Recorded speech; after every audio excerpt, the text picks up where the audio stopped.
They mocked me at my lowest, standing in my empty nursery, childless and divorced. His new bride's laughter echoed through the mansion I built. But when my ex-husband opened that sealed letter at their wedding reception, her champagne glass shattered on the marble floor. Some truths don't just hurt, they destroy empires. Before we dive into this story of betrayal, karma, and ultimate justice, hit that like button. If you believe the truth always finds a way. And subscribe, because you've never heard a story quite like this one. My name is Diana, and 12 years ago, I married the man I thought would be my forever. Garrett was charming, ambitious, and he made me feel like I could conquer the world. Maybe that was the problem. I actually did conquer it, and he couldn't handle being in my shadow. But I'm getting ahead of myself. I'm a pharmaceutical research scientist. I know that sounds boring to some people,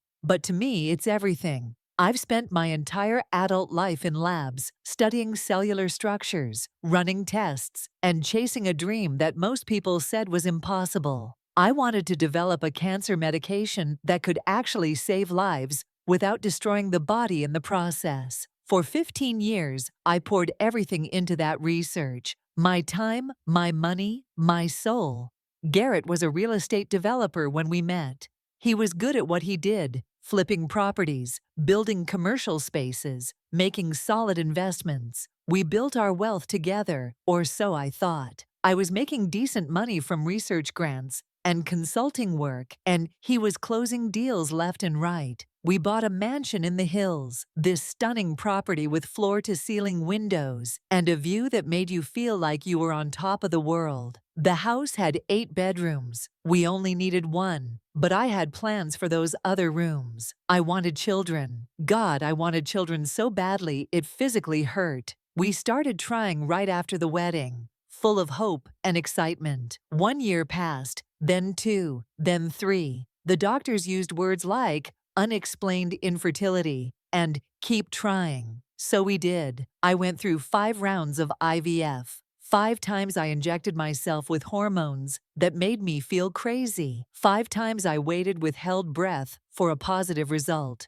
3 times I got pregnant. 3 times I lost the baby before the 2nd trimester. The last miscarriage happened while I was alone in a hospital room. Garrett was at a business dinner he couldn't miss. I remember staring at the ceiling tiles, counting them while my body expelled the child I'd already named, already loved. I counted 247 tiles before the nurse came back to check on me. I can still see them when I close my eyes. But I pushed through. I designed a nursery on the 3rd floor of our mansion. Soft yellow walls, because I didn't want to know the gender ahead of time. I wanted to be surprised. I bought a white crib and a rocking chair that I sat in sometimes, just imagining holding my baby, singing lullabies, watching them sleep. That room was my hope. It was also my torture. Garrett grew distant. The late nights became routine. The excuses piled up like unpaid bills. When I tried to talk to him about trying again, about maybe looking into adoption, he'd snap at me. He said I was obsessed. He said I was putting too much pressure on us. He said I needed to focus on something else, maybe take a step back from my career, be more present at home. The irony was suffocating. He wanted me home more, but he was never there himself. Then came the morning that shattered everything. Garrett asked me to meet him for coffee at this little cafe we used to love when we were dating. I thought maybe he wanted to reconnect, to fix us. Instead, he slid divorce papers across the table and told me he'd already signed them. "We've grown apart, Diana," he said, stirring his coffee like we were discussing the weather. "We want different things now. It's nobody's fault." Except it was somebody's fault. Her name was Colette, 28 years old, blonde hair that looked like spun gold, trust fund baby from a family that had been rich for generations. And she was 4 months pregnant with my husband's child. 4 months. That meant he got her pregnant while I was recovering from my last miscarriage. While I was in bed, bleeding and broken, he was with her, creating the life he said he wanted with me. The divorce was quick. My lawyer wanted me to fight for everything: the house, the investments, half of his business. But I was too tired, too defeated. I signed away the mansion without a battle. I took my personal assets, my research equipment, and my dignity, and I walked away. What I didn't tell anyone, including Garrett, was that my cancer medication formula was finally ready. 15 years of work had finally produced results that made pharmaceutical companies salivate. And because I'd been careful, because I'd kept that research completely separate from our marriage finances, it was mine alone. A prenuptial agreement I'd insisted on protected my intellectual property. Garrett didn't know what was coming. 3 months after our divorce was finalized, Garrett married Colette in my mansion, in the garden I'd designed, under the pergola I'd commissioned. I didn't attend, but I saw the photos. Everyone made sure I saw the photos. Colette's dress probably cost more than most people's cars. Her pregnant belly was prominently displayed, like a trophy. The caption on her social media read, "Finally marrying the love of my life, starting our real family." That word, real, was a knife between my ribs, but the real torture started after their son was born. They named him Ashton. Beautiful baby, I won't lie. Colette documented every moment of his life online, every feeding, every diaper change, every smile, and she made sure to do it in specific locations throughout the house. The living room, where Garrett and I used to watch movies, the kitchen where I'd perfected my grandmother's recipes, and especially, the nursery, my nursery.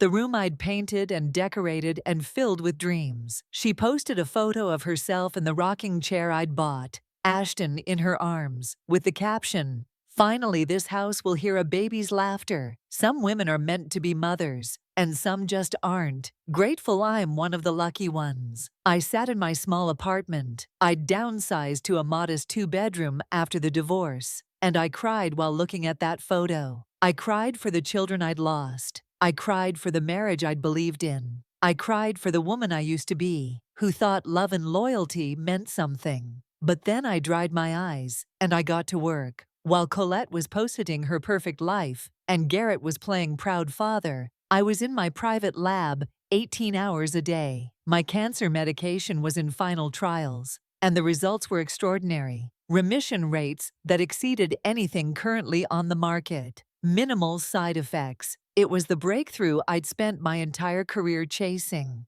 Pharmaceutical companies from around the world were reaching out, wanting to license the formula. The bidding war started at $2 billion and climbed fast. I hired a forensic accountant during the divorce proceedings, just to make sure everything was properly divided. What he found made my blood run cold, and my resolve turned to steel. Garrett had accessed my home office computer during our marriage. He'd copied preliminary research notes from my cancer medication studies, and he'd sold that information to a competitor for $2 million. $2 million. He'd stolen from me, betrayed me professionally and personally, and used the money to fund his lifestyle with Colette. The email trails were all there, the bank transfers, everything. And it got worse. Colette's father had brokered the deal. She'd known about it. She'd helped him steal from me while I was grieving our lost children. My lawyer, Mr. Wellington, a 65-year-old black man who'd built his career destroying people who thought they were untouchable, smiled when I showed him the evidence. "Ms. Diana," he said, "we're going to bury them so deep they'll need a map to find sunlight." For 2 years I said nothing. I watched Colette's posts. I saw Garrett give interviews about his beautiful family. I remained silent while they painted me as the bitter ex-wife who couldn't move on. And all the while, I was building my case and my empire simultaneously. Then came the invitation. Garrett was hosting a charity gala at the mansion for a children's hospital. Of all the cruel ironies, it was a black tie event, society's elite, pharmaceutical executives, media coverage, and Colette personally mailed me an invitation with a handwritten note that read, "Come see what a real family looks like. We'd love to show you how happy we are in your old house." She'd included a photo of 2-year-old Ashton in the nursery, playing with toys on the floor I'd chosen. Mr. Wellington raised his eyebrows when I told him I was attending. "Are you sure you want to face them?" he asked. "I'm not going to face them," I said. "I'm going to end them." The night of the gala, I wore royal blue, my power color. My hair was perfect, my makeup flawless, my head held high. When I walked into that mansion, conversations stopped. People stared. I could hear the whispers, feel their eyes on me. The bitter ex-wife, crashing the happy couple's party. That's what they thought. Colette spotted me immediately. She was wearing white, of course she was, with diamonds dripping from her neck and ears. She strutted over with Ashton on her hip, her smile sharp as broken glass. "Diana, you actually came. How brave of you," she said loudly enough for nearby guests to hear. "Doesn't the house look amazing? We've really made it a home. Come, let me show you what we've done with the nursery. I know you spent time in there, but it finally has its purpose now." She led me upstairs, a small crowd following out of morbid curiosity. Every step on those stairs felt like walking toward destiny. She pushed open the nursery door with a flourish. The room was filled with toys, children's books, tiny clothes, life, the life I dreamed of. "This room was so sad before," Colette said, bouncing Ashton gently. "Just empty and waiting. But we fixed that, didn't we, baby? Mommy and Daddy filled it with love." She looked directly at me. "Must hurt seeing what you could never have. But some of us are just better at being women, you know? It's not your fault you couldn't give Garrett what he needed. Biology isn't fair, duh." I smiled. I actually smiled.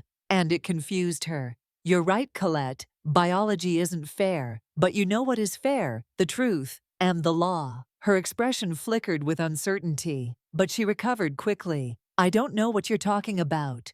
"You will," I said. "We all will, very soon." We went back downstairs where Garrett was taking the stage, microphone in hand, that confident smile plastered across his face.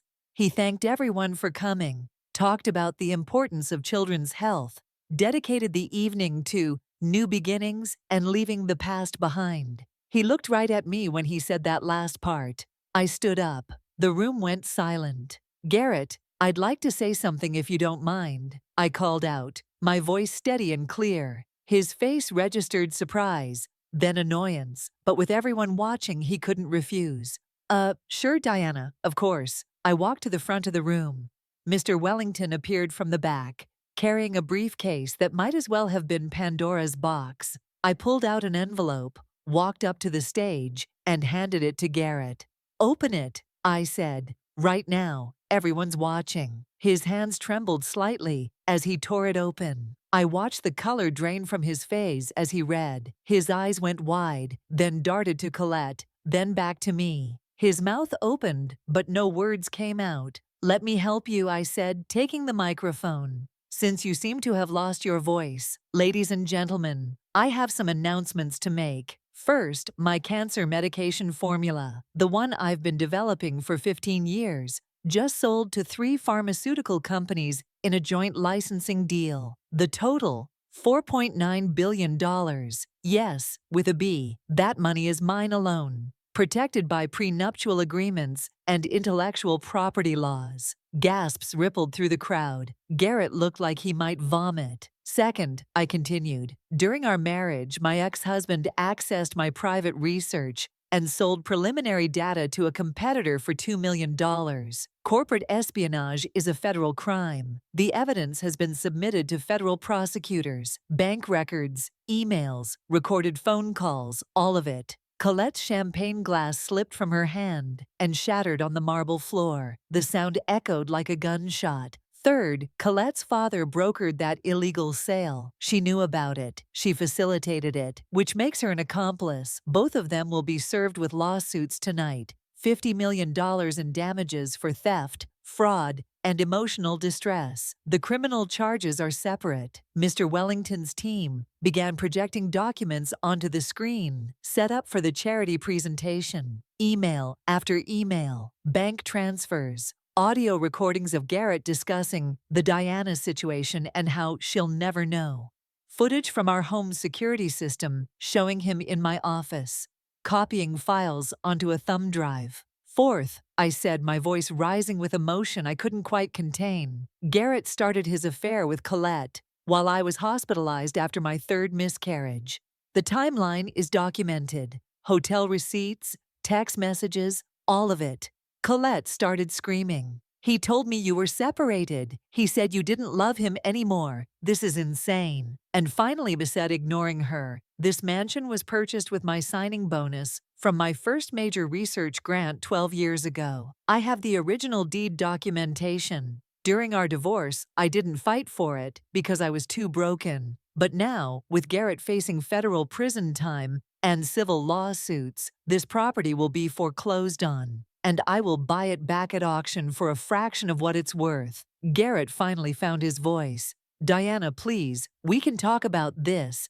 We're past talking. I cut him off. You stole from me. You betrayed me while I was losing our children. You let her mock me, humiliate me, parade around in my home like she was better than me. You're done. Security arrived with official papers, right there, in front of pharmaceutical executives, society elites, and news cameras. Garrett and Colette were served with federal lawsuits. The guests began filing out quickly, nobody wanting to be associated with the scandal. The pharmaceutical executives, who'd come to network with Garrett, literally turned their backs on him. I walked back to the nursery one last time that night. I stood in the doorway, looking at the yellow walls I'd painted with hope. I'll be back, I whispered, and I'll fill you with the love you were always meant to hold. 6 months later, Garrett was convicted of corporate espionage and sentenced to 7 years in federal prison. Colette divorced him before the ink dried on his sentencing papers. Her father's business was investigated, and several board members resigned. She went from society darling to social pariah overnight. Last I heard, she was working retail and living in a studio apartment. I bought the mansion at foreclosure auction for 60 cents on the dollar, and I filled that nursery exactly how I promised. 3 children, siblings who'd been separated in the foster system. 2 girls and a boy, ages 4, 6, and 8. Their names are Hope, Grace, and Isaiah. They call me Mom now. The irony isn't lost on me. The woman they said wasn't meant to be a mother is now raising 3 beautiful children who needed her just as much as she needed them. The nursery I prepared in faith, that was weaponized against me in cruelty, now holds the laughter and chaos and love I always dreamed of. My pharmaceutical foundation funds infertility research and adoption assistance programs. The medication I developed is saving thousands of lives, and every night, I sit in that rocking chair, the same one Colette posed in to mock me, and I read bedtime stories to my babies. Sometimes karma isn't about revenge. It's about truth rising to the surface like oil on water. It's about standing in your integrity when everyone else is comfortable with lies.